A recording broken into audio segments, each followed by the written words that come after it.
Boa tarde. Quero saudar a todos com a graça e a paz do Senhor Jesus. Amém? Amém. Antes de entrar na matéria propriamente, eu queria falar um pouquinho da nossa trajetória, minha e da Flávia, para a gente se conhecer um pouquinho mais. Então, meu nome é Paulo Botrel, eu sou de Belo Horizonte, Mineirinho, uai, e é a primeira vez que eu estou vindo aqui em João Pessoa. Já estive em Recife e tal, mas João Pessoa é a primeiríssima vez. Está sendo muito bom, né, poder conhecer esse estado, essa cidade. Eu me converti quando eu tinha 8 anos de idade, alguns anos atrás, mais de 3 anos atrás, né? Eu tinha 8 anos, é mais de 3, não é? Garanto para vocês que é. Eu era criança ainda e entendi claramente a mensagem do Evangelho, e me entreguei a Jesus, e desde então venho caminhando com Ele, né? Já estou agora com 52 anos, conheci a minha esposa no seminário Palavra da Vida, em Atibaia, São Paulo. Lá eles falam que é uma fábrica de sapatos, que sai aos pares. Não sei se a Juvep é assim também, né? Tem alguns alunos aqui da Juvep? Sai par também de lá, não sai? Mais difícil? Então tá bom. Saiu já.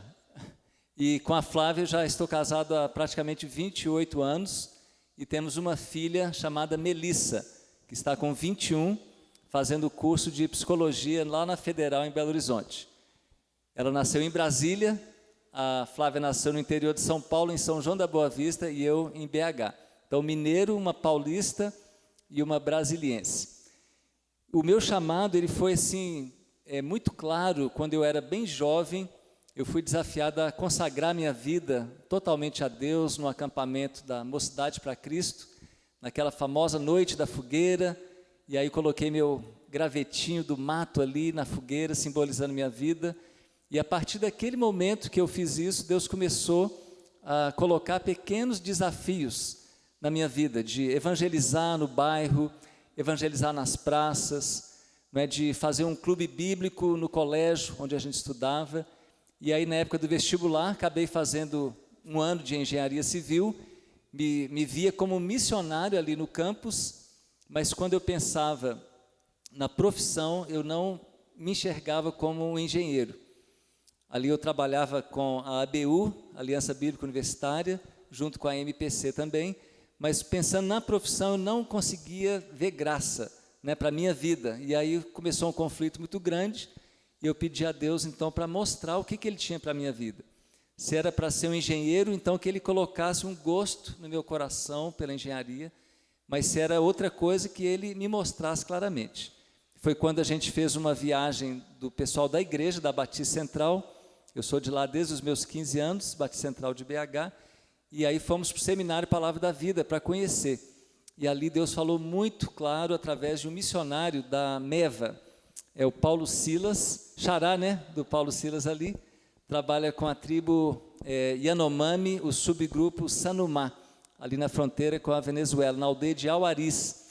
E ele estava passando 6 meses lá no Palavra da Vida, e Deus usou muito a vida do Paulo Silas para me despertar para a questão das tribos indígenas do Brasil, principalmente por falar que era um trabalho para o qual pouquíssimas pessoas estavam dispostas a ir. E a necessidade naquela época e até hoje é muito grande. Até hoje são mais de 100 tribos no Brasil que não têm uma presença missionária evangélica. Então, várias tribos que ainda estão esperando chegarem mensageiros ali anunciando o Evangelho. E aquilo me tocou muito, como eu tinha me consagrado a Deus naquela fogueira, fala que Ele podia me chamar porque Ele quisesse, e vendo aquelas necessidades, eu me ofereci, falei assim, por que não? Eu estou disposto a fazer o que o Senhor quiser, então se está precisando de gente lá, eu topo. E aí no final daqueles dias de intercâmbio lá com o seminário, eu me levantei na capela e falei assim, gente, eu senti Deus me chamando para ser um missionário entre os índios, se Deus quiser, ano que vem eu vou estar aqui. E voltei para casa numa leveza, numa alegria, e a primeira pessoa para quem eu fui contar foi para o meu avô. Meu avô, um presbiteriano, apesar de eu ser da Batista, né, presbiteriana, a família Coelho, né, toda presbiteriana. E aí eu fui com ele na varanda, ele morava com a gente desde que eu tinha nascido, ele era viúvo, e era um crentão assim muito firme. Na época ele estava com 95 anos. E aí eu fiquei até com medo de levá-lo lá e contar a notícia, ele ter um ataque, né? O netinho largar a engenharia para ser missionário entre os índios. E aí quando eu levei ele na varanda, eu fui falar com ele, com o maior jeito, e aí ele virou para mim e falou assim: Paulinho, eu já sabia, Deus já tinha me falado. Aí quem teve um ataque quase fui eu, né? Presbiteriano é assim, né?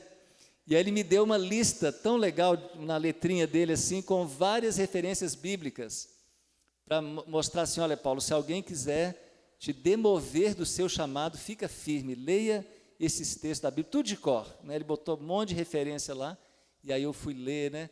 E de fato, alguns outros, do outro lado da família, tentaram dizer que era uma loucura que eu estava fazendo, onde já se viu largar a engenharia para ser missionário. E o meu pai, embora fosse até professor de engenharia na Federal, ele falou assim: Paulo, não tem nenhum problema você largar a engenharia, mas missionário, né? Seja um pastor, tudo bem, mas missionário, Paulo, você magrinho desse jeito vai morrer lá. Então ele ficou preocupado mesmo, assim, né? E aí eu tentei acalmá-lo, e a minha mãe ficou muito triste, embora ela tenha entendido o chamado. Se eu fosse continuar na engenharia, eu teria pelo menos mais 4 anos em casa, né? E mãe é mãe. Então, sabendo que o filho ia embora tão rapidamente, sim, ela ficou muito triste, mas entendeu. Mas acabou todo mundo me abençoando, né? E eu fui assim com muita alegria para o seminário. Foram 5 anos maravilhosos, bacharel em teologia, com especialização em missões. E logo no final do primeiro ano eu tive a oportunidade de fazer o estágio da MEVA, né, lá em Roraima. E fui lá para aquela aldeia do Paulo Silas, lá dos Yanomamis, depois fui para os Macuxis, depois fui para os Waiwais, que fica lá no Pará, não é em Minas, Waiwai, viu? Fica lá no Pará e em Roraima. E também na tribo dos Wapixana e também dos Mayongong, que hoje são chamados Yekuana. Então, de cara, eu pude conhecer 5 povos indígenas, né? E além daquela convicção do chamado, eu passei a ter uma paixão também muito grande pelos povos indígenas. E aí me preparei, então, 5 anos no seminário, onde eu conheci a Flávia, a gente se casou, depois voltamos para BH, onde eu passei 2 anos com a igreja, fortalecendo os vínculos com a igreja local, entendendo que a obra de missões é uma obra da igreja e não necessariamente do indivíduo que vai. Então, o vínculo com a igreja local, muito importante. Por isso eu passei 2 anos, né, como pastor, junto com uma equipe, para passar a visão missionária para a igreja, para ser testado pela igreja. E depois de 2 anos em BH, eu e Flávia fomos para Brasília para fazer o curso de Linguística e Missiologia da Missão Além, no primeiro semestre, e no segundo semestre o curso de Sobrevivência na Selva, lá na tribo Craô, tudo pela Missão Além também. E depois, então, desses 8 anos de preparo, a gente finalmente pegou um ônibusinho para ir lá para Rondônia. Nós fomos trabalhar com uma pequena tribo chamada Caritiana. Na época, eram 150 pessoas morando numa única aldeia. E eu lembro até hoje a gente pegando aquele ônibus, saindo lá da terra da Flávia, e 44 horas de ônibus para chegar lá. 2 dias e 2 noites. Foi a maior viagem que eu já fiz, assim, de ônibus, né? E eu lembro que a gente estava naquele ônibus muito feliz e dizendo: finalmente nós vamos realizar o grande sonho da nossa vida, né, o chamado de Deus para nós, tudo pelo qual a gente gastou tantos anos se preparando. Finalmente nós vamos chegar na tribo. E chegamos lá, começamos a fazer um ótimo contato com o povo. Eles ficavam muito lá na cidade, eles vinham para ficar na casa do índio, da FUNAI. Então a gente começou a aprender a língua deles, começou a aprender um pouco da cultura, e finalmente fomos convidados para ficar uma semana na aldeia. A gente não tinha autorização da FUNAI, mas o pajé, ele deu um jeito e convidou, e a gente acabou indo com uma Toyota. Eram 50 quilômetros pelo asfalto, pela BR-364, indo para o Acre, e aí virava à esquerda mais 42 quilômetros de terra. Os 50 quilômetros a gente fazia assim meia hora, né? Mas aqueles 42 levavam umas 3 horas para fazer. No meio da mata, muito atoleiro e 22 pontes. Mas aquelas pontes, não sei se vocês conhecem, que você derruba 2 toras, joga por cima do rio, e aí cada vez que você vai atravessar tem que mirar as rodas do carro para passar direitinho, senão o carro cai, né? Por isso que demorava tanto. E lá na aldeia a gente fez uma amizade muito grande com os caritianas, né? Fomos pescar no rio com eles, dormimos em rede na casa de uma família caritiana, e um dia convidaram a gente para um aniversário do outro lado do rio, e eles iam ter o prato principal, que eles mais amam, que é o macaco, que eu nunca tinha comido, né? E aí aquele macaquinho assado, sensacional, né? Alguém aqui já comeu macaco assado? Ah, vários aqui, né? Vários missionários aí, né? Mas, gente, eu confesso que eu não gostei do tal do macaco, viu? Quando eu voltei para onde eu estava hospedado, lá na minha redezinha, eu sei que eu escovei os dentes umas 3 vezes e não saiu o gostinho do macaco, e fui deitar na minha rede, passei a noite inteira com aquele gostinho. Não sei se foi o jeito que eles prepararam e tal, né? Mas a gente encararia quantos macacos fossem necessários, né? Preparo na área de antropologia, né, para isso, para a gente poder valorizar, né, o que o povo valoriza e se acostumar, se identificar. Então a gente estava num momento muito bonito. E quando a gente estava uma noite lá, de uma lua cheia, linda assim, eu e a Flávia, a gente sentiu uma vontade muito grande de orar pelo povo caritiano. E nós começamos a orar de olhos abertos, abençoando o povo, e nós sentimos que a nossa simples presença na aldeia estava trazendo uma diferença no mundo espiritual. E quando a gente estava acabando de orar, veio um menininho caritiana na nossa direção para nos dar boa noite. Só isso. Foi uma cena muito singela que marcou muito o nosso coração.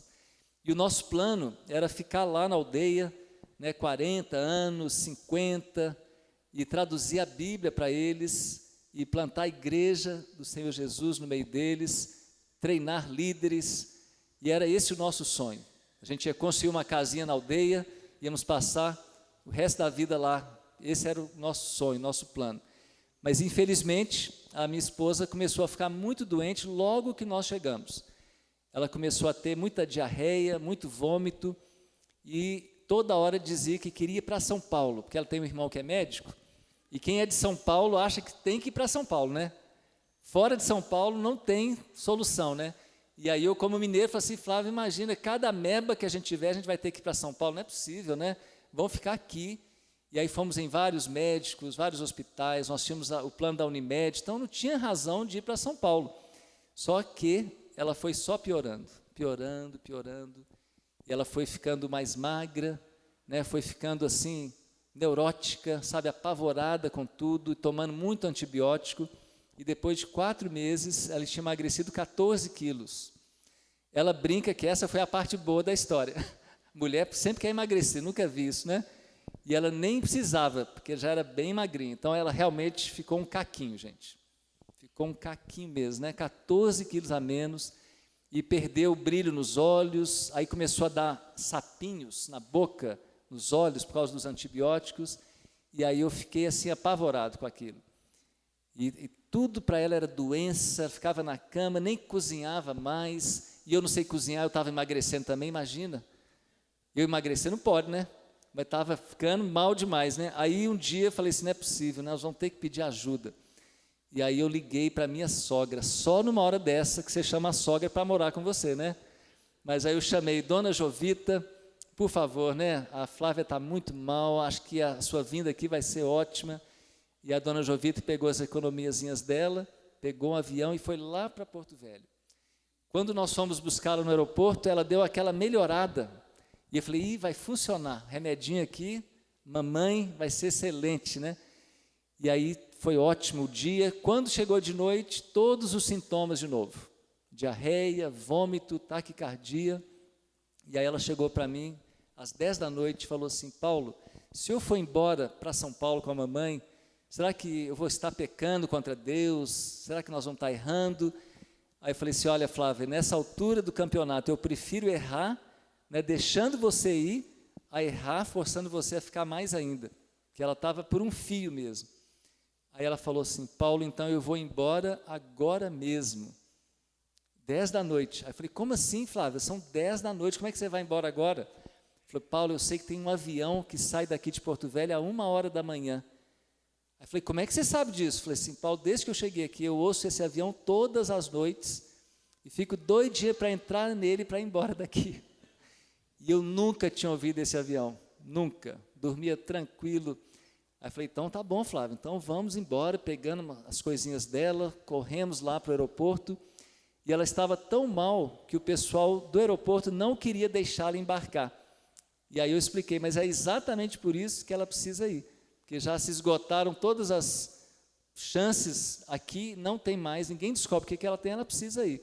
Aí eles deixaram, e eu lembro dela indo embora, e eu, aquela última despedida, né, do aeroporto, aquela vidro assim, né, e olhando para ela, aquele último olhar, ela um caquinho, e eu fiquei sozinho lá, sem entender o que estava acontecendo, fiquei perplexo. Falei assim, Senhor, o que está acontecendo? A gente se preparou 8 anos para trabalhar com um povo não alcançado, tudo certinho, todo o preparo, todo o apoio da igreja, estamos aqui do jeitinho que deveria ser, e agora a Flávia vai embora desse jeito, não é possível. E eu fiquei 1 mês sozinho lá, eu fiz um jejum, preguei em muitas igrejas, porque eu era da Junta de Missões Nacionais da Convenção Batista Brasileira, e era o mês de divulgação da junta, então eu fui pregar em mais de 20 igrejas em Porto Velho, e sempre pedindo oração do pessoal. E aí quando eu liguei para a Flávia, ela falou assim, Paulo, eu fiz todos os exames e descobri que eu não tenho nada, meu problema é todo emocional, chama depressão ambiental, é uma doença que muitas pessoas têm, não é só missionário não, às vezes muda de uma cidade para outra, e não se encaixa, não consegue e começa a ficar muito doente. Já teve gente que teve isso mudando do Rio de Janeiro para Brasília, né? Então isso não é questão de missionário, e a Flávia não se encaixou com a realidade da mata, né, de Porto Velho, da floresta, e ela falou assim, e Paulo, eles falaram que eu não vou poder voltar para aí.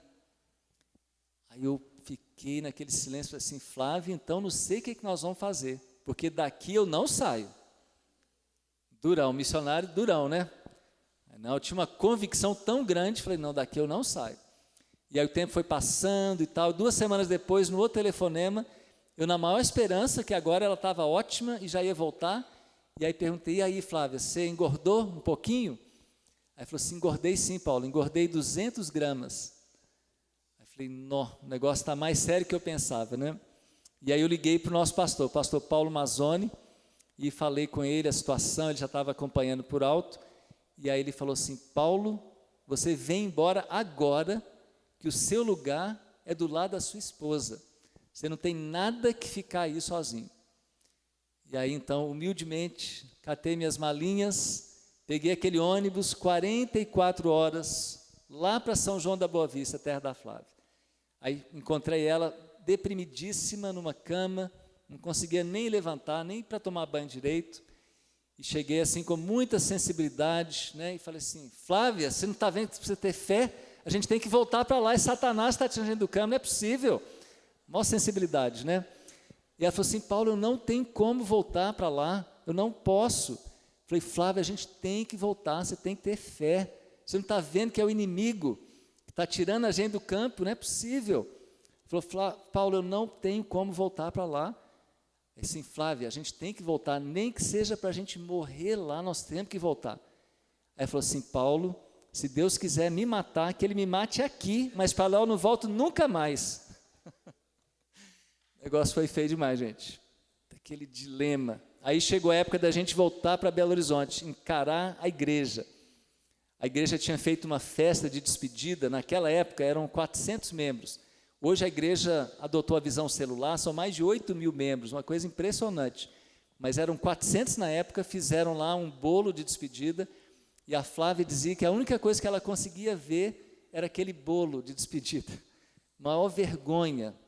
E ela perguntou para a mamãe dela assim, mamãe, eu não sei se eu tenho que ter mais coragem para voltar para a tribo ou para voltar para a igreja. Aí a mãe dela falou assim, Flávia, você tem que ter coragem mesmo, é para voltar para a tribo, porque para voltar para a igreja, você tem que ter muita cara de pau. Então imagina o coração da Flávia. A Flávia ouvindo tudo aquilo do marido, depois ouvindo tudo aquilo da mãe, e agora ia encarar a liderança da igreja. Aí chegamos, fomos ficar na casa dos meus pais, porque eu não queria trazer a mudança de Porto Velho. Falei, não, ela vai melhorar, nós vamos voltar para lá. Então, custei a trazer a mudança. E aí fomos encarar a liderança da igreja, eram 15 líderes. E aí ela foi tremendo para encarar a liderança, né? Muita vergonha. E aí aqueles 15 líderes reunidos, e aí de repente aconteceu uma coisa que a gente não esperava. Em vez deles colocarem a Flávia na parede, adivinha quem que eles colocaram? Só sobrou eu, né? Eu mesmo, né? Eles olharam para mim assim e falaram assim, Paulo, você quer que a Flávia, ela faça terapia, que ela tome os remédios, que ela sare, só para voltar para a tribo? Ou porque você realmente está preocupado com ela? Eu falei, gente, para ser bem honesto, eu estou doidinho para ela sarar logo para a gente voltar para a tribo. E aí eles olharam para mim com o maior carinho, e falaram assim, pois é, Paulo, nós não pensamos assim. Nós amamos muito vocês. E se vocês puderem voltar um dia para a tribo, ótimo, glória a Deus. Mas se não puderem, nós temos muito trabalho aqui para vocês. E eles me ajudaram a entender que não era falta de fé da minha esposa, não era necessariamente o inimigo nos tirando da aldeia, mas que era uma limitação humana que a Flávia tinha, que ela descobriu lá com mais clareza e que ela realmente não teria condição de continuar naquele local. Então foi muito difícil, foi uma crise muito grande, mas a gente se acalmou, a gente esperou em Deus. E no começo eu falava assim com ela, Flávia, não precisa preocupar, nós só vamos voltar se você sarar. Aí quem disse que ela sarava? Aí até que eu entendi que nem isso eu podia falar. Aí eu falei assim, Flávia, pode ficar tranquila, nós nunca mais vamos voltar para lá. Eu abro mão disso aí, vamos deixar, Deus tem outros planos, Ele vai nos guiar. E eu abri mão mesmo, sabe? E aí realmente ela começou a melhorar. Mas ela luta até hoje com muita depressão, teve casos bem agudos mesmo. Então, se alguém sofre nessa área, pode procurar a Flávia. Ela tem muita coisa bacana para compartilhar e muitas orientações também. Às vezes alguém está experimentando uma questão assim de frustração por não ter dado certo no local que você imaginava, não é? Mas o negócio é esse, é se soltar, deixar Deus conduzir. E alguns falam assim, então vocês erraram de ir para lá. Não, eu creio que tudo fazia parte do plano de Deus. As nossas idas e vindas, as dificuldades, tudo Deus vai construindo, né, uma história singular. E depois, então, de alguns meses, lá na casa dos meus pais, nós recebemos a visita do Reinaldo e da Braulia, que são missionários da Jocum, que fundaram a Jocum lá de Porto Velho, que trabalha com os índios. Eles ficaram muito amigos nossos, porque nós moramos na casa deles, logo que a gente chegou lá em Porto Velho. E eles chegaram então para nós, para nos visitar, que a Braulia é de Belo Horizonte, e aí eles perguntaram assim, Paulo e Flávia, vocês ficaram sabendo do que aconteceu na tribo caritiana, logo depois que vocês foram embora? Aí eu falei, não estou sabendo de nada. E aí então eles contaram, pois é, logo depois que vocês foram, tinha um índio lá, caritiana, que estava com a esposa à beira da morte, e ele foi para o hospital, não tinha médico, e ele teve uma visão de Jesus. E nessa visão, ele se converteu, ele voltou para a aldeia dele, compartilhou isso com o pessoal, e praticamente toda a aldeia se converteu. E ele passou a ser o pastor da aldeia. E quando alguém tinha um problema, eles iam conversar com ele, e ele fala assim, espera aí que eu vou telefonar para Deus. E aí ele pregava, e aí começaram a compor músicas em caritiana, no estilo musical caritiana, músicas que falam do céu, que falam de Jesus, falam da salvação. Foi um movimento maravilhoso. Teve algumas oposições, tentaram, né, questioná-lo, tentaram até matá-lo, tentaram pôr fogo na casa dele, mas Deus o protegeu. E ele acabou se tornando o pastor dos caritianos. E ele ensinava a Bíblia, né, mesmo sem ter acesso à Bíblia, uma história assim impressionante. E faziam cultos de 5 horas na língua caritiana. E eu ouvi então essa notícia, fiquei muito feliz, só me veio uma dúvida assim, será que isso era um fogo de palha? Uma coisa mais emocional e que ia passar logo, porque não tinha missionários lá? Então foi a única dúvida que eu tive, mas me alegrei demais, e aí virei para a Flávia, né? E a Flávia, gente, ela estava assim arrasada, ela não conseguiu nem se alegrar. Eu não entendi por que ela estava triste, né? Aí eu falei assim, Flávia, mas por quê? Tá vendo, Paulo? Olha só, Deus queria fazer uma coisa muito bonita lá na tribo, então mandou a gente embora para a gente não atrapalhar.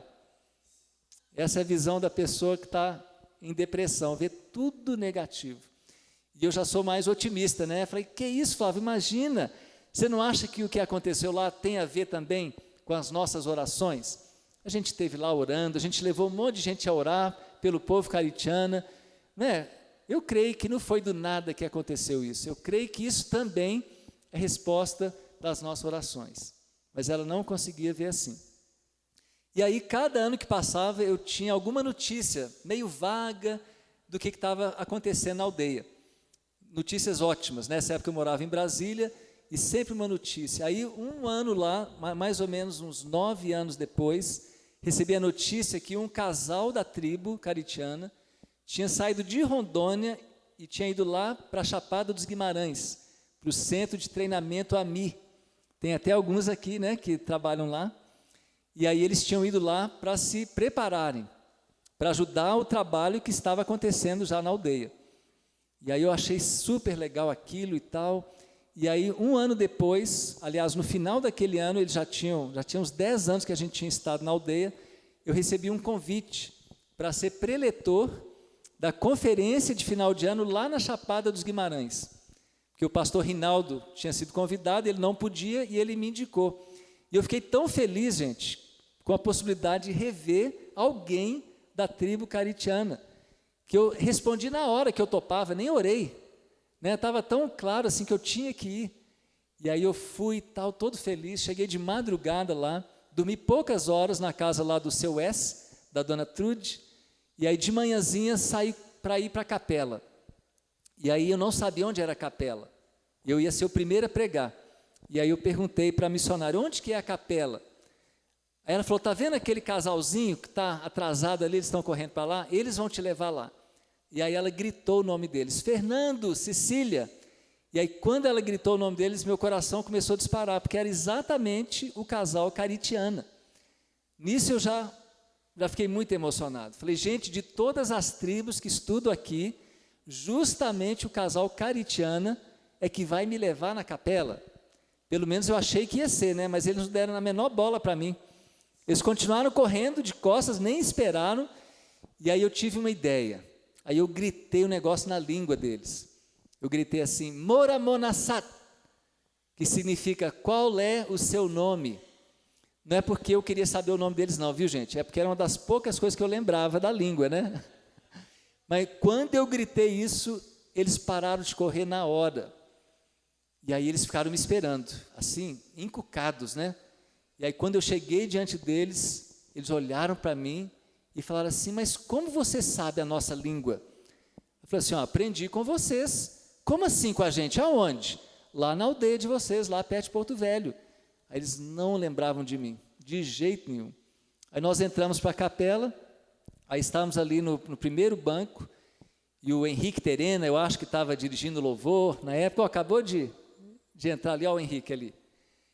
E aí ele estava dirigindo louvor e tal, e aí eu estava olhando para ele, e aí a Cecília começou a olhar para mim, ela ficava assim, sem tirar os olhos de mim, tentando lembrar. De repente, ela bateu a mão assim na perna dela e falou assim, Flávia, você é o marido da Flávia. De mim não lembrava não, mas da Flávia.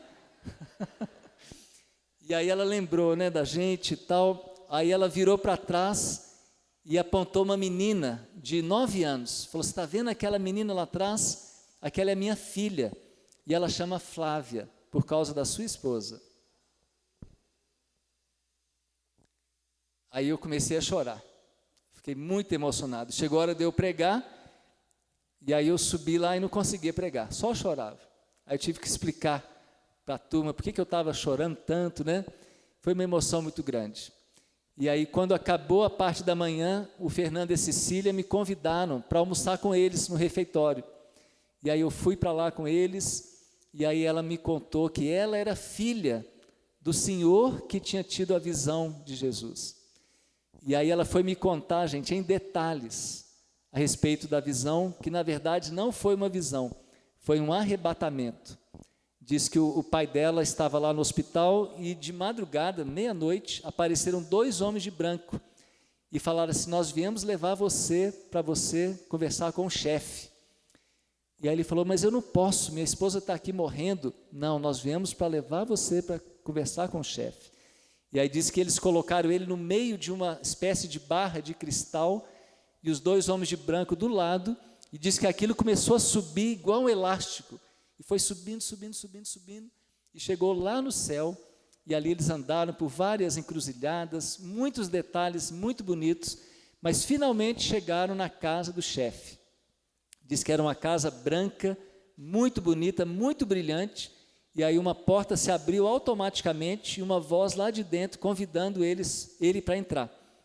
E aí quando ele entrou, Deus perguntou para ele: qual é o seu nome? E o povo caritiana tem uma curiosidade na cultura, é que eles não falam o nome deles na língua para ninguém. Eles falam apenas o nome em português. Então, quando a gente estava lá, a Flávia perguntou uma vez para a filha do pajé: qual é o seu nome? E aí ela falava assim: Marilene. Ela falou assim: mas e o seu nome em caritiana? Aí ela falava: meu nome é Marilene.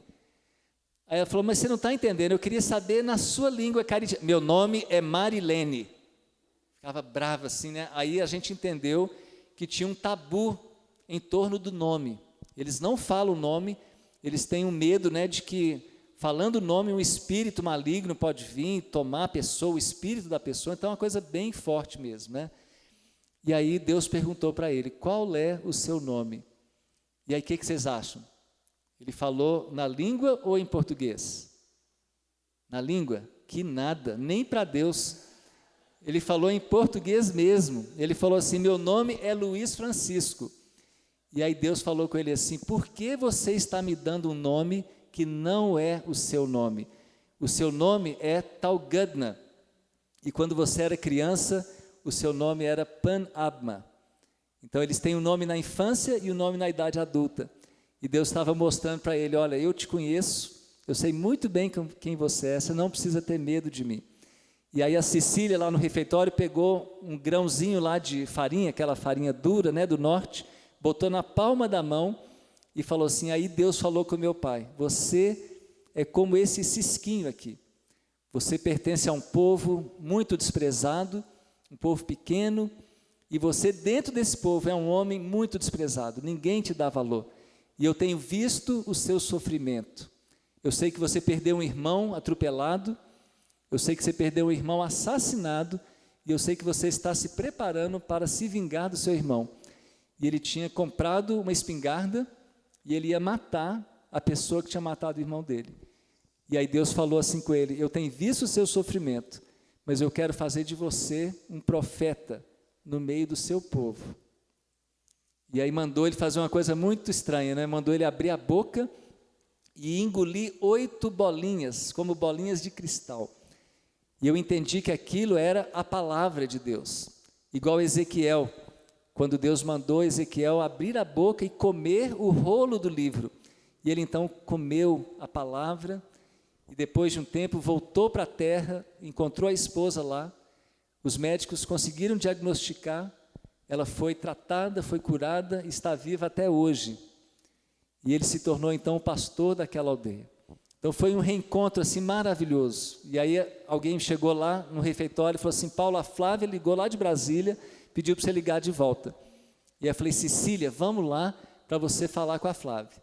Aí a Cecília pegou o telefone e falou assim: Flávia, minha amiga, quanto tempo, quanta saudade. E aí falou da filhinha dela, que chamava Flávia por causa dela. Aí a Flávia chorou do outro lado e foi uma cura na alma dela, né? Saber que a nossa passagem tão sofrida por lá não tinha sido em vão, mas que de alguma forma a gente tinha deixado uma marca. Então foi muito emocionante. E agora, gente, há 2 anos atrás, nós tivemos o Capacitar em Porto Velho. E aí a Flávia se animou de ir, ela que falou que nunca mais voltaria para Porto Velho, né? Há 2 anos atrás ela voltou. E aconteceu uma coisa muito interessante. Alguns meses antes disso, eu recebi um e-mail de um missionário da Portas Abertas, lá de BH, um correspondente local. E ele falava assim, olha, eu recebi aqui um e-mail, mas pedindo o seu telefone, mas eu não conheço a pessoa, então eu estou passando aqui, tem o telefone dela, e aí você vê o que você faz. E aí, quando eu fui ver de quem que era o e-mail, gente, era da Flávia Garcia Caritiana. Era exatamente da menina. E o que ela estava procurando? Estava procurando fazer contato com a gente. E ela tinha procurado no Google e caiu lá no Marconi, correspondente de Portas Abertas, porque ele tinha estado na nossa igreja. E aí eu, então, anotei o telefone e liguei, né, para ela. Quem atendeu foi a Cecília. E aí nós falamos, Cecília, nós estamos indo aí para Porto Velho, lá para o Capacitar, lá na Jocum. Se vocês puderem ir lá para a gente se rever e tal, vai ser muito bom. E aí falou, não, pode deixar, nós vamos sim, a gente conhece a Jocum, a gente vai sempre lá. Aí ficamos naquela expectativa. A Flávia nunca mais, né, tinha voltado lá. Eu até voltei outras vezes, pude revê-los, mas a Flávia nunca mais. E aí foi aquele momento. No momento do Capacitar, eu contei para os alunos essa história rapidamente e falei assim, olha, qualquer hora a família caritiana vai chegar aí. E aí, de repente, eles entraram. Agora era o Fernando, a Cecília, a Flávia, agora tinha também o Fábio, tinha a Fabiana e a Fabiola. 4 filhos agora, né? Sensacional, foi uma emoção muito grande. E a Flávia estava fazendo aconselhamento na hora. E aí mandaram chamá-la. Aí ela sentou do outro lado do corredor, mirou bem para a Flavinha e deu uns passos em direção a ela. A Flávia fala que foi tão emocionante, que foi a mesma emoção que ela sentiu quando caminhou pelo corredor para casar comigo. Já pensou? E fala que foi a mesma emoção de quando ela subiu o corredor para aceitar Jesus também, né? Que foi uma emoção muito diferente. E aí ela atravessou o corredor, sentou do lado da Flavinha, a Flavinha não sabia quem ela era, e ela perguntou para ela assim, como é que você se chama? Aí a Flavinha falou assim, Flávia. Aí ela falou assim, eu também. E aí se abraçaram. Então foi um momento muito bonito, aquele reencontro. E aí no momento livre nós levamos eles lá, onde a gente estava hospedado, na base da Jocum, e tivemos um momento, eu e Flávia e a família do Fernando e da Cecília Caritiana. Foi um momento sublime aquele. E aí eu pedi para Cecília, falei, Cecília, canta aquelas músicas que vocês compuseram, e ela canta muito bem. O Fernando mais ou menos, né? Mas ele vai bem, né, com ela, né? E aí eu achei que ela ia começar a cantar as músicas, né, que falam de Jesus e tal, mas ela olhou para mim e falou assim, ô irmão, então vamos orar primeiro. Toma distraído. Ô irmão, vamos orar primeiro. Eu falei, vamos sim, claro, né? Aí ela fez uma oração lá, linda, em caritiana, mas foi linda, viu, gente? Não sei o que ela falou não, mas deve ter sido fantástica, né? Aí ela orou, né, entregando aquele momento para Deus, e depois começaram a cantar. Cantaram umas três canções em caritiana, no estilo musical deles, e depois então traduziram, né, para a gente o que significava. Foi um dos momentos mais bonitos assim da nossa vida. E depois, no penúltimo dia, antes da gente voltar para Belo Horizonte, nós fomos na casa do índio, né, para ver se tinha algum outro caritiana lá. E quando a gente chegou lá, além do Fernando e da Cecília, que estavam por ali, estava também o casal que tinha hospedado a gente, o Antônio Paulo e a Graça. Né, gente, eles bem mais velhos, e eu e a Flávia também, né? A gente quase não se reconheceu, mas deu para ver que eram eles. E aí o filho deles, que era criança na época, ele olhou para mim e falou assim, eu lembro de você. Aí eu falei, como é que você lembra de mim? Sim, por causa do seu cabelo. Quando eu corto meu cabelo, ele fica espetadinho assim. Então ele lembrou de mim na hora. Aí ele olhou para a Flávia e falou assim, essa é a sua segunda esposa, né? Eu falei, não, é a minha primeira e única, né? Ele falou assim, não, mas ela não tinha morrido? Então a notícia que eles tinham tido é que ela tinha morrido. Falei, não, olha, ela está bem viva, pode ver, né? Está bem viva aqui. E aí foi aquela coisa boa, e aí nós fomos tirar uma foto. E 22 anos antes, quando a gente ia tirar a foto do povo caritiana, a gente falava assim, pode tirar uma foto? Aí estava o missionário e os índios ali, né? Aí falava assim, pode sim. Aí quando levantava a máquina, eles sumiam, só ficava o missionário. Também um medo, né, dos espíritos, como se a máquina fosse captar a alma deles. E aí, quando a gente falou de tirar foto, a graça sumiu. Aí a Flávia ficou muito triste. Falava assim, então eles não venceram esse medo ainda, né? Aí a Flávia, muito sem graça, ela perguntou, e aí, né? Cadê a sua mãe? Ah, não, minha mãe foi só pentear o cabelo para a foto. Aí voltou e tiramos aquela foto e tal, né? E foi muito lindo, gente, porque 22 anos antes, quando a gente ia na casa do índio, o povo caritiano estava ali, muitos deles bêbados, muitos deles invocando espíritos e brigando muito com as tribos, né, que estavam ali junto com eles, na casa do índio da FUNAI.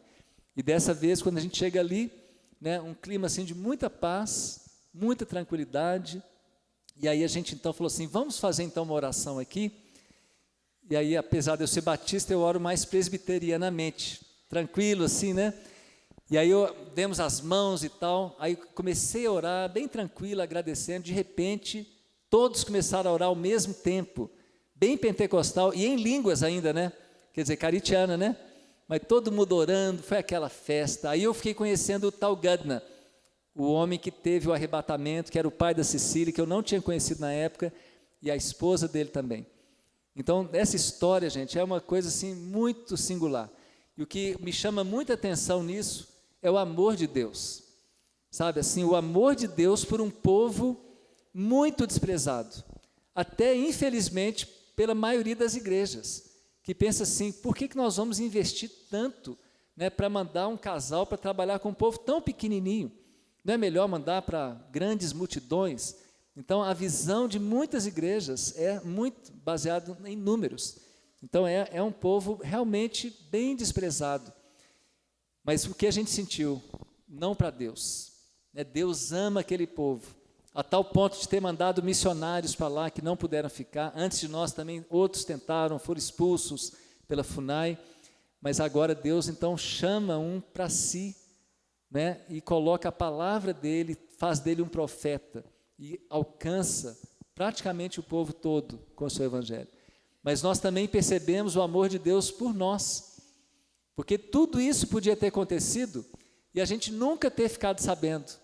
E, no entanto, Deus fez questão de ir contando para a gente. Cada hora a gente recebia uma notícia. E não só notícia, mas a oportunidade de nos encontrarmos com eles, né, mais de uma vez. E de ter um elo de amizade impressionante. Nós ficamos uma semana só na aldeia mesmo. Né? Eu fiquei 5 meses em Porto Velho, a Flávia ficou 4.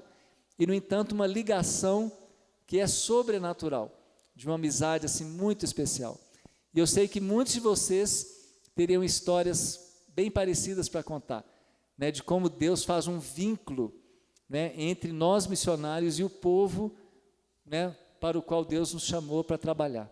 Então isso é realmente algo muito especial. Então que Deus abençoe vocês, né, que estão se preparando para o campo missionário, vocês que são missionários, vocês que nem estão pensando em missões ainda. Quem sabe no final desse curso vão ter uma direção de Deus também, e que Deus possa multiplicar, né, histórias assim, de povos sendo alcançados, né, pela ação de mensageiros do Evangelho, que se dispõem a ir até os lugares, às vezes, bem difíceis. Amém? Amém. Eu gostaria de orar mais uma vez, pedindo a Deus pela continuidade, né, da nossa aula, que Deus nos dê a sua graça. Senhor, nós te agradecemos por esses momentos juntos aqui, te louvamos por tantas histórias que o Senhor tem construído no Brasil e em tantas partes do mundo, e te louvamos porque o Senhor nos dá o privilégio de fazermos parte da tua história. Que o Senhor multiplique mesmo o número de missionários que vão levar este evangelho a lugares onde o teu evangelho ainda não chegou. Que essa história do povo caritiana, que era um povo que vivia em trevas e foi alcançado pela tua graça, se multiplique por muitos e muitos povos, tanto no Brasil quanto fora do Brasil, e que o Senhor use grandemente a igreja brasileira, Senhor, para levar esse movimento avante, para expandir o teu reino. E pedimos agora, Pai, pelo início da aula, que o Senhor nos dê graça, nos dê entendimento, clareza, que haja um bom aproveitamento, e que o Teu Espírito Santo esteja aqui, Pai, nos conduzindo, nos ajudando a remir o tempo, a aplicar bem tudo que vamos conversar, tudo que vamos ensinar, tudo que vamos aprender. Que seja um tempo muito especial, porque dirigido pelo Senhor. Em nome de Jesus eu oro. Amém, Senhor. Amém. O intervalo é às 3h30, né? Então nós vamos dar o início aqui na nossa matéria. Vocês receberam já a apostila de vocês?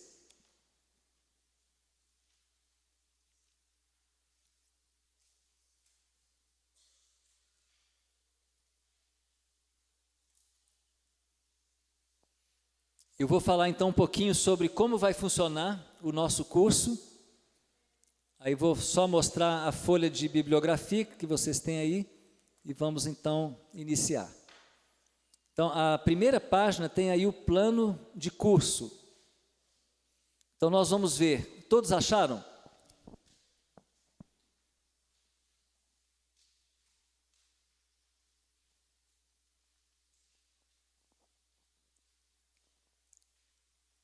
Então, o curso ele é formado de várias partes aqui. A primeira é linguística. Nós vamos ter um período aí, depois do intervalo, talvez começando já agora. Aí, nesse período, nós vamos ver um pouquinho de história e teorias da linguística. Depois, algumas aplicações da linguística a missões.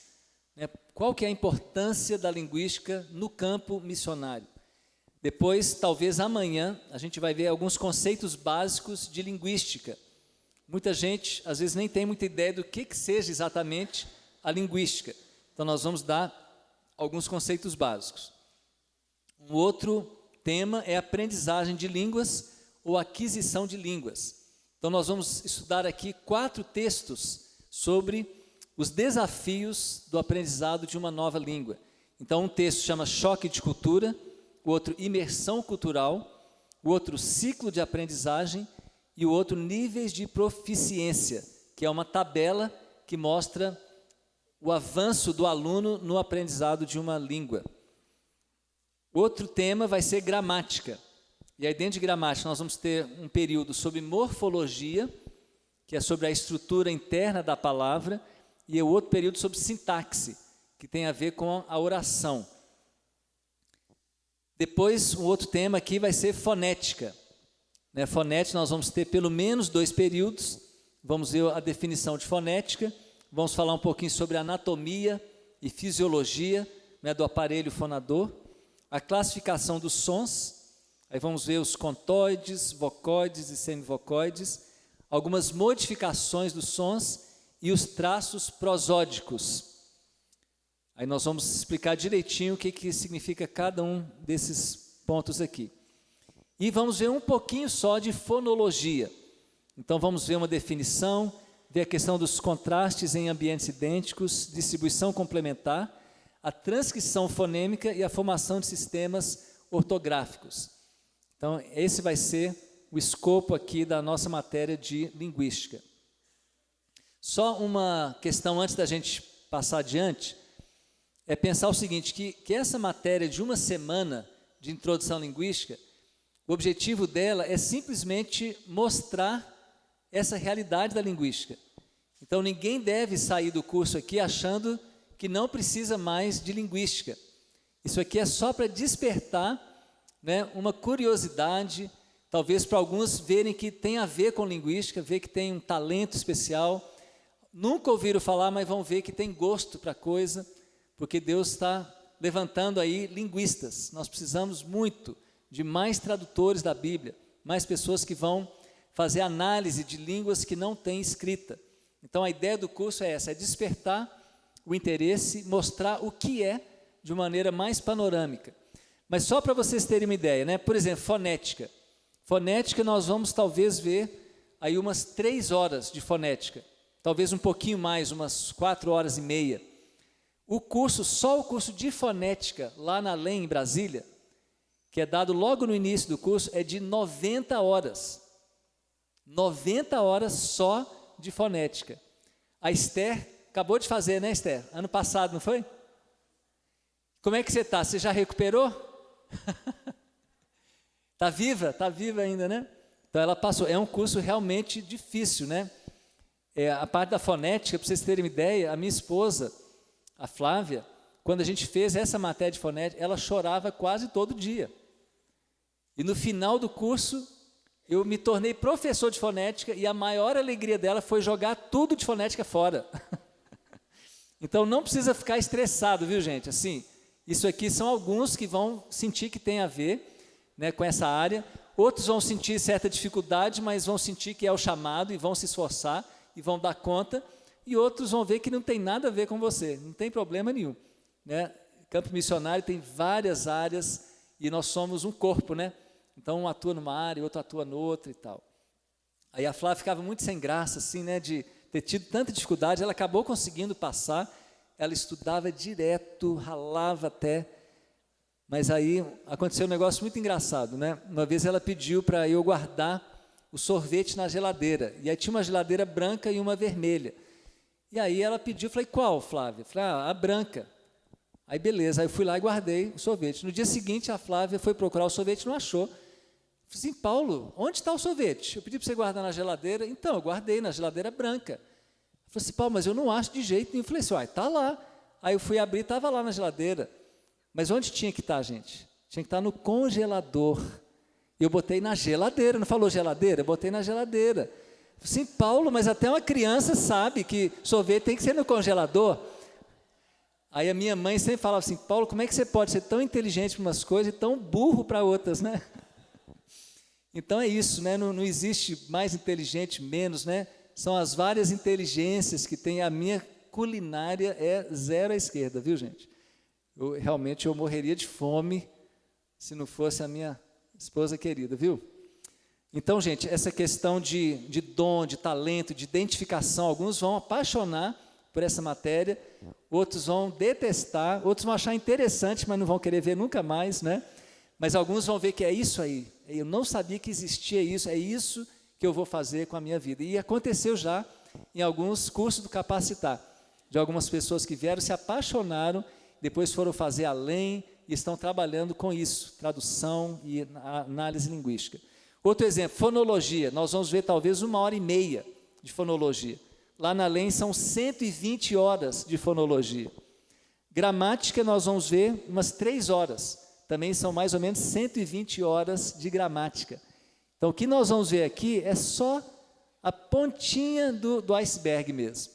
Então, quem sentir que precisa da linguística para o seu trabalho de campo, não pode ficar contente com o curso aqui, tá bom?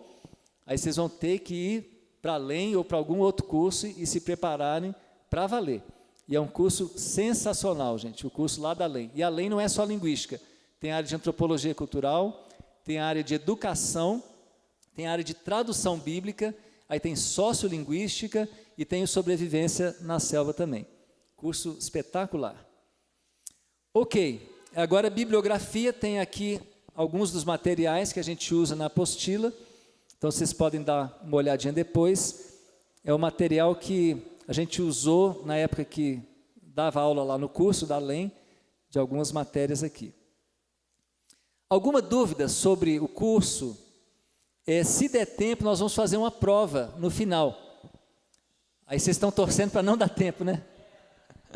Mas não vai valer nota, não. Vai ser mais para vocês fixarem o que vocês aprenderam e a gente vai depois tentar corrigir de maneira geral. Isso, se der tempo, tem a prova já no final aí, pode ser com consulta, não precisa se preocupar. Na além, não pode ser com consulta, não, mas aqui é tudo mais light. Tá bom? Alguma dúvida sobre o curso? Alguma questão que alguém quer perguntar aí? Tá tudo bem? Sim?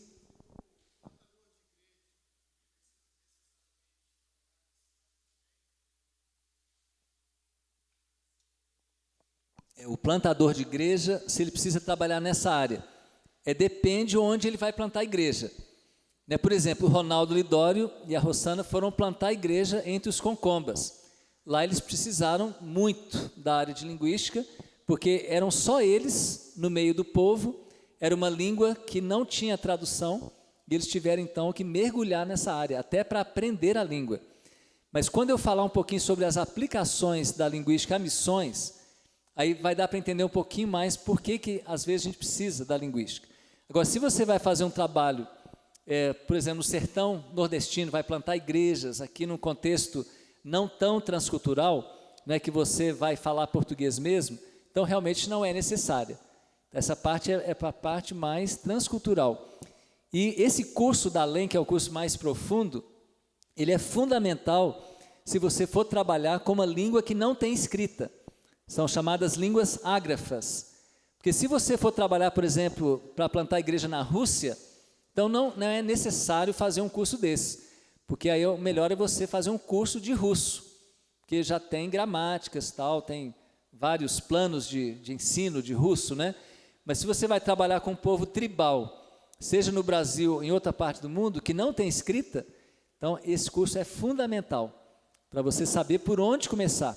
Vocês vão ver que existe uma metodologia que vai ensinar você como proceder para pegar uma língua que não tem escrita, para aprender, para montar uma ortografia na língua, para traduzir a Bíblia para eles. Ok? E aí, ficou livre da linguística ou não, no seu caso? Não, vai ter que encarar, né? Alguém mais? Uma outra pergunta?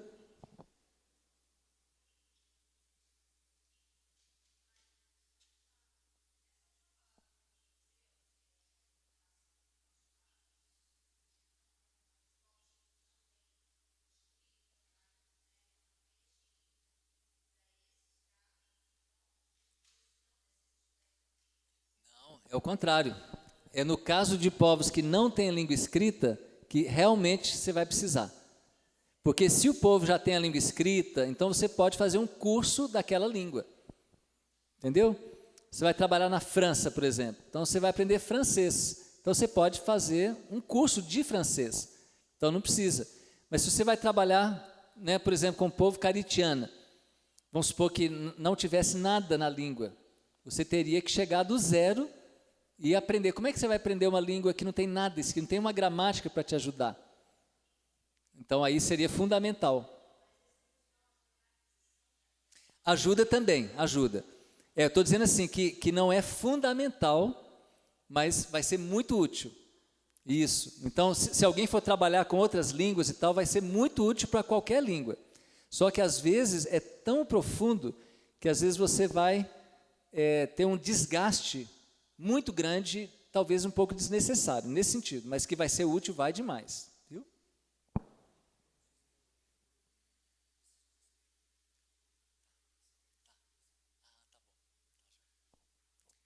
Alguma outra pergunta?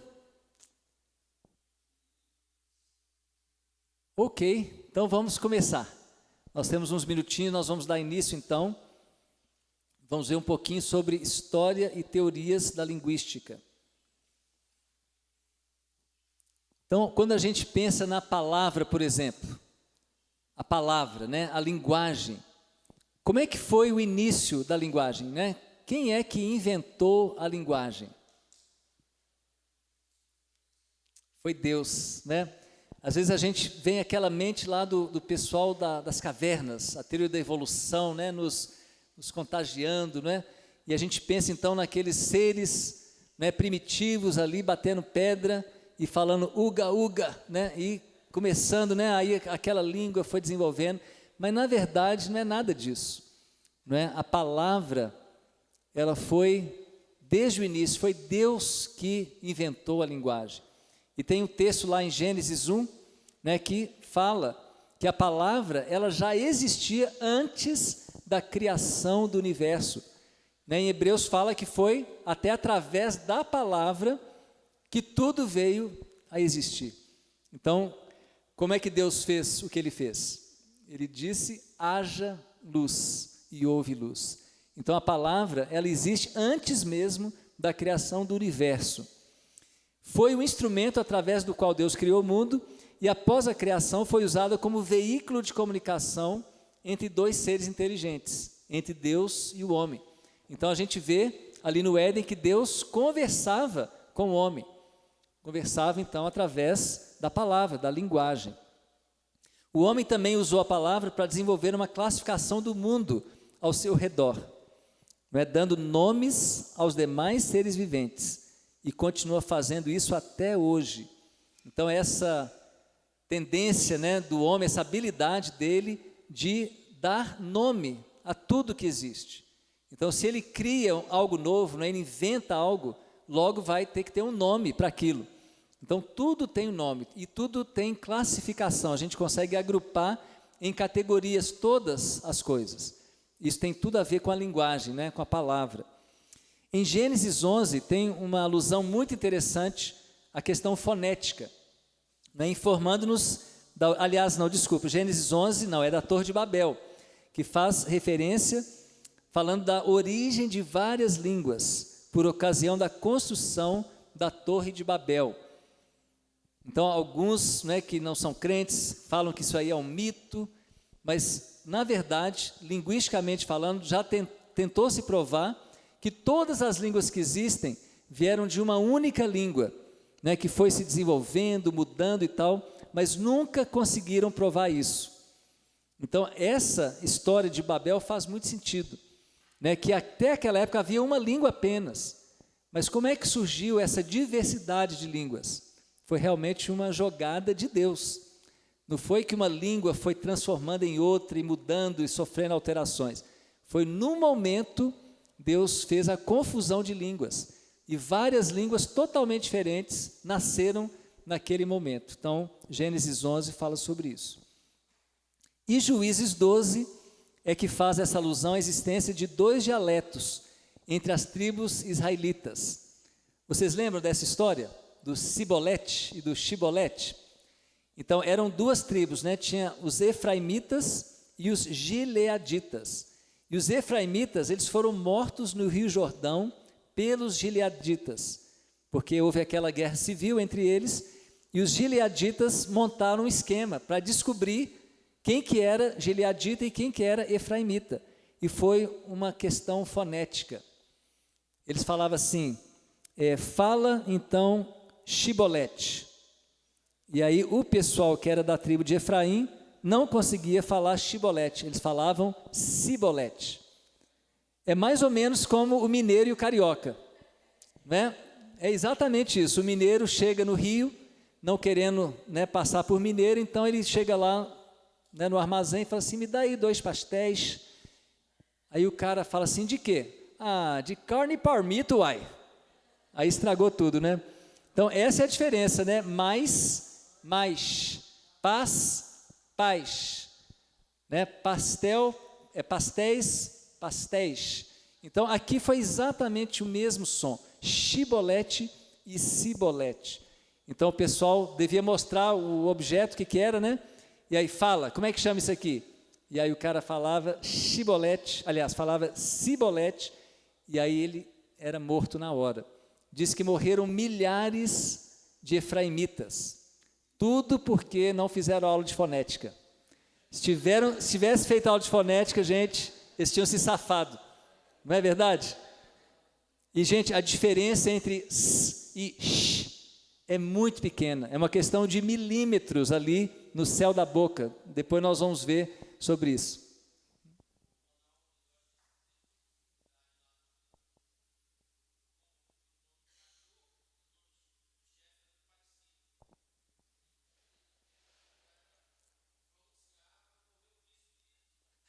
Viu? Está dizendo que o nome de cachorro e do chefe era muito parecido. Então Ronaldo ficava até com medo de falar e pronunciar errado, chamar o chefe de cachorro, né? Exatamente. Só uma perguntinha, será que teria um microfone sem fio que poderia passar quando alguém tivesse um comentário? Ia ser bem legal isso. Se vocês puderem providenciar, se tiver, né? Tá bom? Se não tiver, paciência. Mas é interessante, por causa de um pequeno som, né, a coisa pode ficar feia, ok? Então, a questão da língua está muito presente. Quando a gente fala palavra, geralmente a gente pensa na palavra escrita, mas nós não estamos falando de palavra escrita aqui, nós estamos falando da linguagem, ok?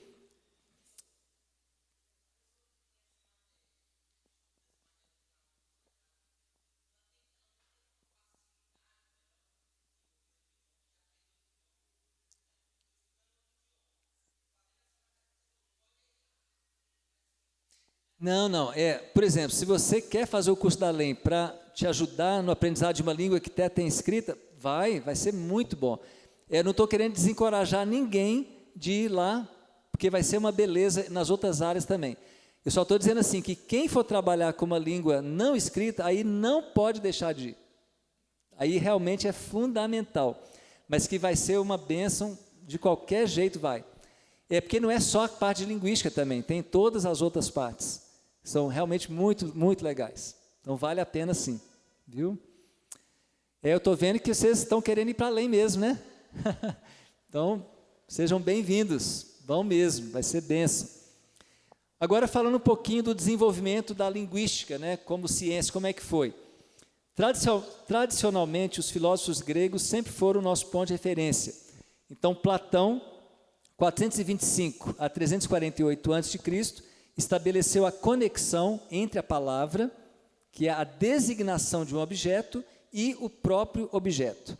Escreveu também sobre as categorias gramaticais do grego. Então, o que significa isso? Significa que Platão acreditava que havia uma conexão necessária entre a palavra e o objeto. Então, que não era por acaso que tal objeto recebia determinada designação. É como se tivesse uma coisa interligada.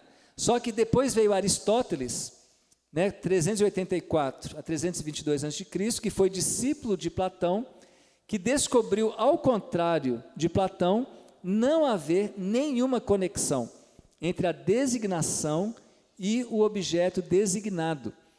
Então, ele discordou dessa teoria de Platão, dizendo que não havia nada, né, de ligação entre o objeto e a palavra que designava o objeto. Ou seja, que a designação era puramente arbitrária.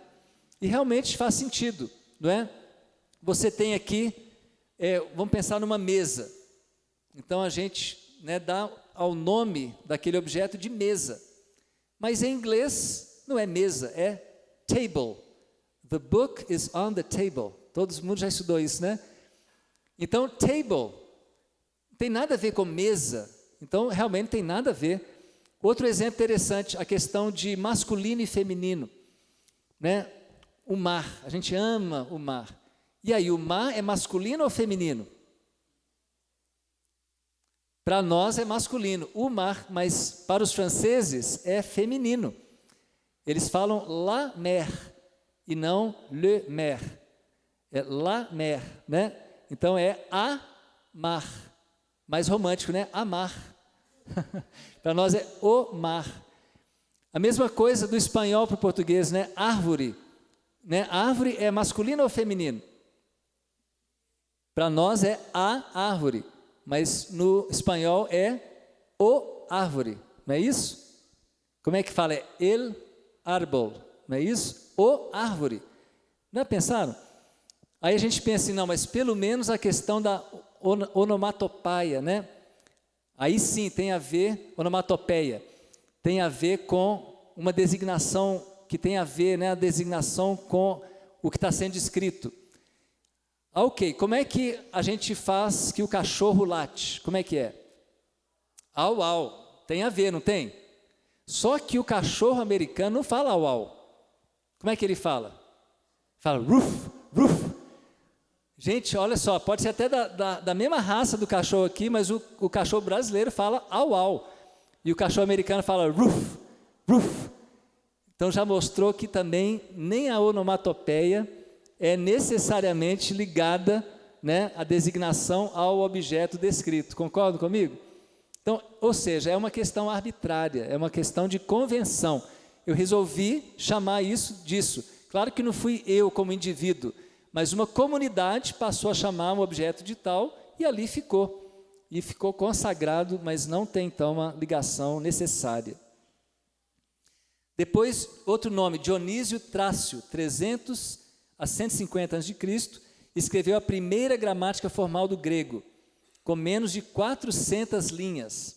Tornou-se modelo de todas as subsequentes gramáticas convencionais do grego e do latim. Aí outro nome nessa história da linguística, Crates, no segundo século a.C., filósofo grego, introduziu já no Império Romano a linguística em Roma durante uma convenção política. Desde então, os estudos linguísticos começaram a ser aplicados também ao latim. E aí vem esse Varrão, né, um poeta latino, 116 a 27 a.C., que escreveu a primeira gramática latina. Esses estudos formaram a base da tradicional gramática normativa. E aqui é interessante a gente pensar um pouquinho nessa questão da gramática normativa. Então, é o que a gente aprende quando vai para a escola. Então, quando você vai para a escola, você aprende que o português que você falou a vida inteira, né, na sua infância, estava tudo errado. Não é isso? Porque você tem que se enquadrar dentro da norma, né? É o que eles chamam de norma culta, ou, né, o português padrão. E aí você então se força a fazer coisas que você nunca tinha feito antes. E aí a gente tem também um preconceito linguístico, né, de achar, por exemplo, que uma comunidadezinha no interior fala tudo errado. A gente não tem essa visão? Cidadezinha do interior, o pessoal fala nós fumo, nós vai, né, que está tudo errado, eles falam português errado. Aconteceu uma situação muito engraçada comigo. Eu estava indo para Lapinha da Serra. É uma cidadezinha pequenininha, turística, na Serra do Cipó, lá em Minas Gerais, perto de BH, que tinha lá uma missionária nossa, que estava plantando uma igreja lá. Então ela começou a evangelizar algumas pessoas, acabou se formando uma igreja, e um dia ela me levou para batizar alguns que tinham se convertido. E aí na Kombi, a Zilmar, uma senhora de mais de 70 anos, corajosa, né? Assim, falou, pastor Paulo, você tem que ensinar aquele pessoal a falar português. Não é possível, né? Eles falam tudo errado. Aí eu olhei para ela e falei assim, ô Zilmar, eles entendem o que você fala? Aí ela falou assim, não, eles me entendem sim. Aí eu falei assim, então eles estão melhor que você, porque eles dominam 2 dialetos do português, o seu, que eles conseguem te entender, e o deles. Mas você é que é a missionária entre eles, você é que tinha que aprender o dialeto deles, e não impor o seu sobre eles.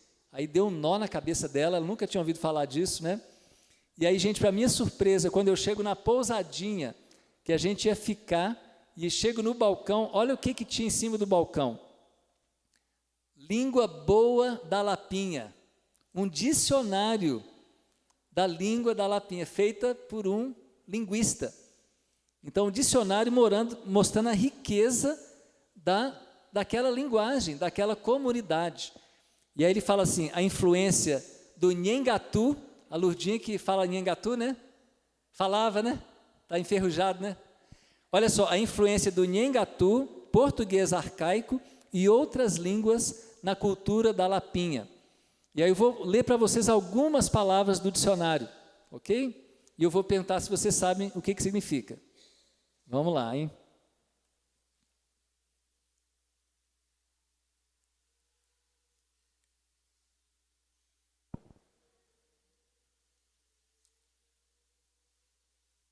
Tem uma aqui assim, olha, Deus de quando?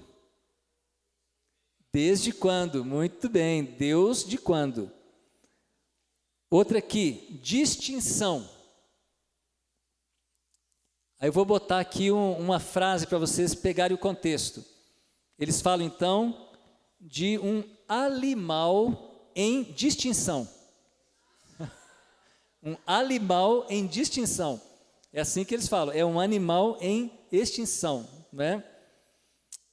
Que mais? Alvre. Alvre é árvore. Anergia. Não, é energia elétrica. Pode ser também alergia, quer dizer, significando, não pode ser alergia também. Anergia pode ser energia elétrica ou alergia. Ok, outra aqui. Essa é legal. Arco da Velha. Não. Arco da Velha. Não é o jogo da velha. Também não. É o arco-íris. Olha que legal. Outro aqui. Giriza. Giriza. Ojeriza, exatamente. Antipatia, gastura. Ó, mindubim. Mindubim. Amendoim. Ó, acho que ela é da Lapinha da Serra, viu? Tá sabendo tudo. Ó, essa aqui é ótima. Colino. O que é colino? Pasta de dente, isso mesmo. Ó, é por causa daquela marca, né? Colinos. Ótimo. Licador. Liquidificador. Não, ela só pode ser de lá. Não é possível isso. Essa aqui é ótima também, gente. Obrar. Não. Não. Número 2. Defecar. Obrar. Isso aí. Todo mundo já obrou hoje? Outra aqui. Quando é fé. Quando é fé. Não. É isso aí. Quando menos esperar, quando é fé, né? Então, vocês estão percebendo, gente, a riqueza disso? Então, a tendência mais natural é a gente ouvir um povo falando assim, e a gente fala, puxa, eles falam português tudo errado. Mas a visão linguística é que não é que eles estão falando errado. Se uma comunidade inteira fala daquela maneira, é porque essa é a linguagem daquela comunidade. Porque eles conseguem se expressar completamente, eles se fazem entender, eles conseguem dar conta de tudo o que eles precisam através dessa linguagem. Então, na verdade, não é um português errado, é uma variante do português. E quando eles entram na escola, ou quando eles querem conseguir um trabalho, em geral, eles vão ter que ter domínio do português da norma padrão, para poderem conseguir seus empregos e tal. Mas até nós, que somos da cidade, nós não falamos também o português padrão o tempo todo. Né? Eu vou dar um exemplo aqui e vou descobrir aqui agora. Ok? Por exemplo, a gente fala o tempo todo assim, me dá isso aí. Tem 2 erros nisso aí, se for pensar na gramática, né, normativa. Quais são os 2 erros? Me dá. Isso, a gente tem que pôr o pronome depois e não antes, né? E outra, em geral, na conversa, a gente chama as pessoas de você, não é? E não de tu. Então, não poderia ser me dá, teria que ser me dê, ou então dê-me. Dê-me você. Se eu falo dá, é tu. E a gente está chamando de você e fala. E o tempo todo a gente fala isso, não é? Me dá uma laranja aí. Teria que ser dê-me uma laranja. Olha que coisa formal, né? Ok, agora outra aqui. Qual que é o superlativo de quente? Quentíssimo. Qual que é o superlativo de alegre? Alegríssimo. E de triste? Tristíssimo. E de sério? Não é seríssimo, é seriíssimo. Vocês sabiam disso? É verdade. Olha só, pensa aqui. Qual que é o superlativo de frio? Friíssimo, não é fríssimo. É friíssimo. Então, sério, mesma coisa, não é seríssimo. É seriíssimo. E a gente fala o tempo todo, seríssimo. Nós estamos falando errado. Mas, na verdade, não estamos falando errado, nós estamos fazendo o jeito que a gente se entende, né? Então, gente, essa questão da norma culta, né, norma padrão, acaba sendo uma imposição e, por muito tempo, as pessoas eram criticadas. Mas, então, não existe isso hoje, né? Hoje a gente pensa nas variantes, que é uma riqueza da língua.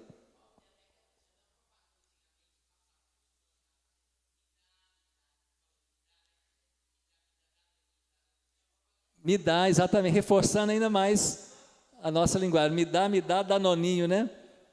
Que é a maneira como a gente fala.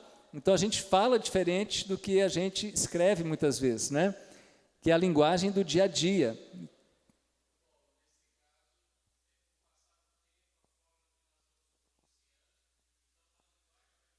Exatamente. Ele falou que a linguagem vai mudando, né? A pronúncia, e não só a pronúncia, a própria gramática às vezes sofre alguma mudança, o vocabulário também.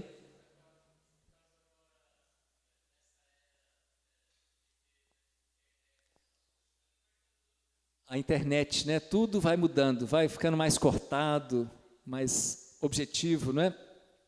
Ok, gente, então essa parte, né, tem muito a ver, então, lá naquele início, lá com Varrão, que escreveu a primeira gramática, né, do latim, que se tornou a base da tradicional gramática normativa.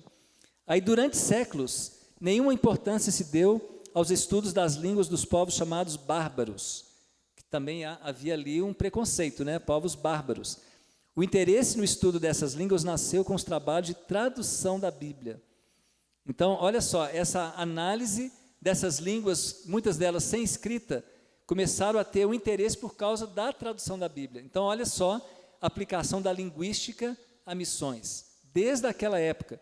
Então, algumas línguas consideradas bárbaras que receberam traduções da Bíblia: a língua gótica, armênia, eslava, inglesa, alemã e muitas outras, e algumas delas previamente sem escrita, e foram analisadas e ganharam ortografia por causa do interesse da tradução da Bíblia. E vamos só fechar agora com esse último parágrafo aqui. Até o século XIX, os estudos linguísticos eram parcos. Ao se iniciarem as viagens comerciais à Ásia, especialmente à Índia, constatou-se a existência de semelhanças entre as palavras das línguas indianas com as das europeias. Descoberta de grande significação foi feita por Birtling, 1815 a 1840 d.C., ao encontrar a obra de Panini. Trata-se de uma gramática descritiva da língua sânscrita, elaborada em 500 a 400 a.C., com representação fonêmica do Rig Veda, que é o livro sagrado dos hindus, datado de 1200 a.C. Este contato com o sânscrito, que mostrou tantas semelhanças com as línguas europeias, deu origem a uma nova ciência linguística, a linguística comparativa.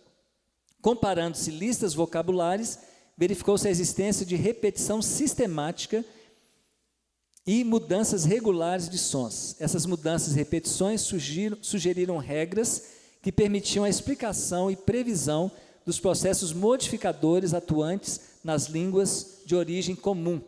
Então, olha a tabela na página seguinte, que mostra a semelhança entre algumas línguas que aparentemente não tinham nada a ver uma com a outra. Nós temos aqui grego, latim, russo e sânscrito. E aqui o português, a tradução.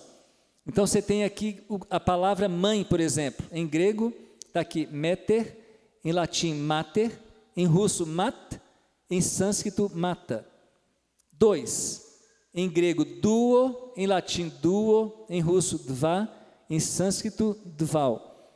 3. Em grego três, em latim tres, em russo tri, em sânscrito traia. E em grego este, em latim est, em russo gest e sânscrito asti. Então, olha só, línguas que aparentemente não tinham muito a ver uma com a outra, começaram a mostrar muitas semelhanças, né, fonêmicas, dos sons. E aí começaram a fazer essa linguística comparativa. E aí perceberam então que o sânscrito, que era tão distante geograficamente das outras línguas, das línguas europeias, provavelmente tinha vindo de uma mesma língua. Então, eles inventaram lá, né, ou fizeram uma hipótese de que havia lá um tronco chamado indo-europeu. Então, do tronco indo-europeu, veio então o latim, aí está na tabela de baixo, o latim, o germânico antigo, o eslavo antigo, o sânscrito e o grego. Então, esse tronco indo-europeu teria dado origem a essas famílias linguísticas aqui e as suas diversas famílias. Por exemplo, o tronco tupi, aqui no Brasil, é um tronco que não tem nada a ver com o tronco indo-europeu, né? As línguas semitas, né, hebraico, né, e outras línguas não tem nada a ver com o tronco indo-europeu, nada a ver com o tronco tupi, e assim por diante. E aí do latim, o latim então deu origem ao quê? Ao francês, italiano, romeno, espanhol, português, catalão. O germânico antigo, origem ao alemão, holandês, dinamarquês, sueco, norueguês, islandês e inglês. E o eslavo antigo deu origem ao russo, polonês e búlgaro. Então, como é que a gente vai descobrindo isso? É pela semelhança fonêmica. Então, das línguas latinas, qual que vocês acham que é a mais parecida com o português? Dessas que estão aqui. É o espanhol, não é isso? E depois do espanhol? Talvez o italiano, talvez o francês, né? E aí a coisa vai ficando um pouquinho mais difícil, mas você vê muitos traços semelhantes. Às vezes nos sons, às vezes no vocabulário, às vezes na gramática, muito parecido. Então o germânico antigo também, muita semelhança do alemão com o inglês, do holandês com o alemão, porque são línguas aparentadas, que provavelmente vieram de uma língua comum no início, que foi sendo modificada à medida que os povos foram se espalhando. E a língua foi recebendo influência de outras línguas das regiões para onde ela foi. E a língua, então, dinamicamente, ela vai se mudando. Então, essas línguas todas aqui pertencem, então, a um tronco chamado indo-europeu.